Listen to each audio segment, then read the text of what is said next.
Welcome to this video, an analog journey through China. Or at least that was my plan. But sadly, when I came back to UK after carrying this camera for 10 days straight in China, in the Great Wall, in the Forbidden City, always carrying this heavy camera, my friends that were traveling with me would tell me, "Oh Armando, why you are carrying this camera around you?" I would say, "Oh, this is worth it." But after getting back to UK and developing the first two rolls, I found nothing on my negative. They were completely empty. So in this video, I want to share with you what was my mistake, so you don't do the same.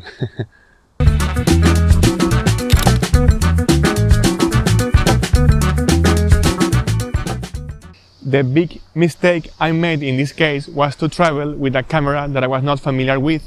And the reason for that is that a friend of mine lended me this camera for the trip, but I didn't have the chance to have enough time to become familiar with the camera. And then what I did wrong in this case was that I loaded the film incorrectly. So let me show you what I did wrong so you can learn from my mistakes. In this type of cameras, you need to load the film in these types of holders. And for this camera, when you load the film, you need to make sure that the black side, which is the negative side, is facing the lens. So when the light goes through the camera, it hits the emulsion. But what I did wrong was that I put the roll of film on the opposite side. So what happened was that the backing paper was being exposed to the light instead of the negative itself. So obviously that ended up in my negative not being exposed at all, and that's why when I develop the rolls at home, there is nothing on them. That's exactly my advice. Just take time to get familiar with your camera, make sure you're doing everything right, make sure you're loading the camera all right, and if you're doing once in a lifetime trip like this, just make sure that you know what's going on.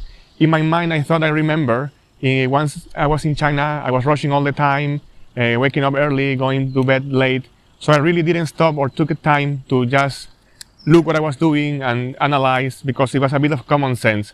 So unfortunately now I don't have any pictures of that trip because of my lack of experience with this camera, and also I didn't have enough time to familiarize with the setup. This was the correct way to load the film into this particular camera. This camera is the bronica etrs.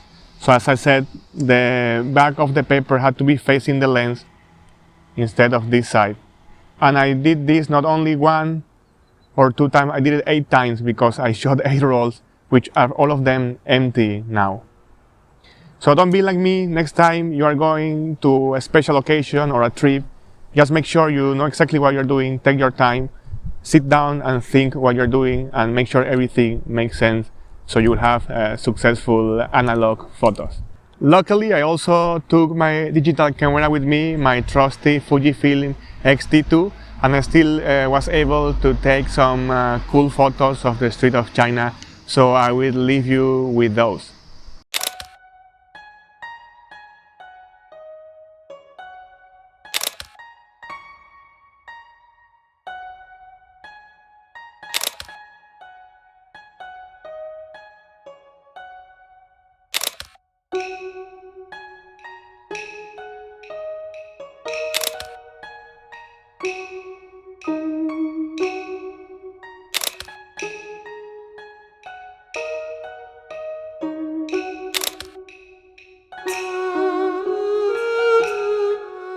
That's all for this one. I hope you learned something new that will be beneficial for you in your analog journey, especially if you're doing film street photography such as myself.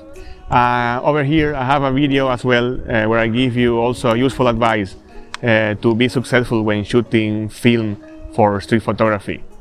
See you guys on the next one.